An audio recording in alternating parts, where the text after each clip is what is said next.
महादेव के चहेते बनने के लिए आप निम्नलिखित उपायों का पालन कर सकते हैं। शिव चालीसा या शिव स्तोत्र का पाठ करें। महादेव को समर्पित मंत्रों और चालीसा का पाठ करने से आप उनके अनुग्रह को प्राप्त कर सकते हैं। इससे मन की शांति और आध्यात्मिकता में वृद्धि होती है। शिव मंदिर या शिवालय जाएं। महादेव के मंदिर या शिवालय में जाकर पूजा और ध्यान करें। यह आपको उनके करीब ले जा सकता है और आप उनके आदेशों का पालन करने की भावना प्राप्त करते हैं। अष्टोत्तर शतनामावली का पाठ करें। महादेव के 108 नामों का जाप करके उनके प्रति भक्ति और समर्पण की भावना विकसित होती है।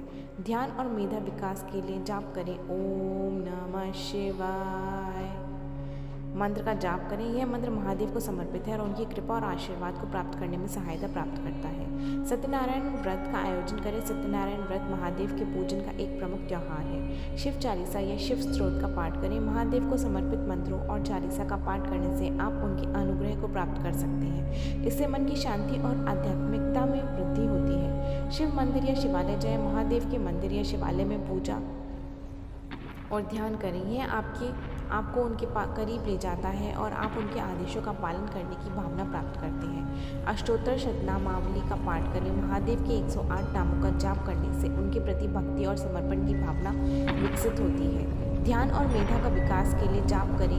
ओम नमः शिवाय मंत्र का जाप करें। यह मंत्र महादेव को समर्पित है और उनकी कृपा और आशीर्वाद को प्राप्त करने में सहायता करता है।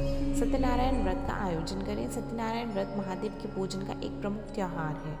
अच्छे और न्यायप्रिय जीवन व्यतीत करें। महादेव न्यायप्रियता और धर्म का प्रतीक है। आपको उनके चहेते बनने के लिए अच्छी संगति का चयन करना चाहिए और अन्य लोगों की सहायता करनी चाहिए।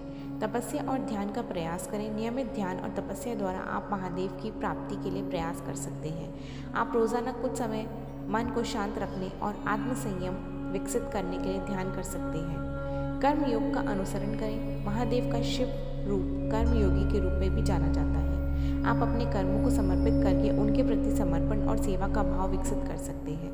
संज्ञान करें, समर्पित रहें। महादेव के विषय में और उनकी शिक्षाओं के बारे में संज्ञान प्राप्त करें। उनकी कथाएं, जीवन गाथा और तत्वों को अध्ययन करें और उन्हें अपने जीवन में अंतर्निहित करें। अहिंसा और सादगी का पालन करें। महादेव शांति और सादगी के प्रतीक हैं। आपको अहिंसा के सिद्धांतों का पालन करना चाहिए और सरलता और सादगी से अपना जीवन जीना चाहिए। वैराग्य और त्याग की प्रवृत्ति विकसित करें। महादेव त्याग, वैराग्य और मायामय जगत से अभिमुख होने के प्रतीक हैं। आपको अपने संबंधों, संपत्ति, स्थितियों के प्रति त्याग की भावना विकसित करनी चाहिए और वैराग्य के मार्ग पर चलने का प्रयास करना चाहिए। सेवा भावना बनाएं। महादेव के चाहने वाले बनने के लिए आपको अन्य लोगों की सेवा करने का भाव विकसित करना चाहिए। आपको समाज में सेवा करने, गरीबों, असहाय लोगों, वृद्धि और अस्थायी रूप से अस्थिर स्थितियों में प्रयास करना चाहिए। अपने विचारों और कर्मों की शुद्धता पर ध्यान केंद्रित करें। महादेव के चाहने वाले अपने विचारों, भावनाओं और कर्मों की शुद्धता को प्राथमिकता देने का प्रयास करें। महामृत्युंजय का जाप करें। ओम त्र्यंबकम यजामहे सुगंधिम पुष्टिवर्धनम उर्वारुकमिव बंदनान मृत्युर्मोक्षे मामृतात्। यह मंत्र महादेव के विशेष मंत्रों में से एक है और आपको रोगों और मृत्यु से रक्षा करने में सहायता कर सकता है। महाशिवरात्रि का व्रत रखें। महाशिवरात्रि एक महत्वपूर्ण पर्व है जिसे महादेव की प्रासादिक का रूप माना जाता है। आप महाशिवरात्रि पर महादेव की पूजा करें, जागरण करें, मंदिर में जाएं और उनके भजन गाएं। इससे आप महादेव के चाहने वाले के रूप में उनकी कृपा प्राप्त कर सकते हैं। महादेव के निकटता में स्थानिक यात्रा करें। महादेव के प्रमुख तीर्थ स्थलों जैसे कि केदारनाथ, अमरनाथ, वैष्णो देवी, सोमनाथ, महाकालेश्वर आदि की यात्रा करने से आप उनकी कृपा को प्राप्त कर सकते हैं। इन स्थानों पर पूजा, दर्शन और सेवा करने माध्यम से आप महादेव के चहेते बन सकते हैं। अगर आपको ये वीडियो पसंद आया हो तो please like, share and subscribe. धन्यवाद दोस्तों।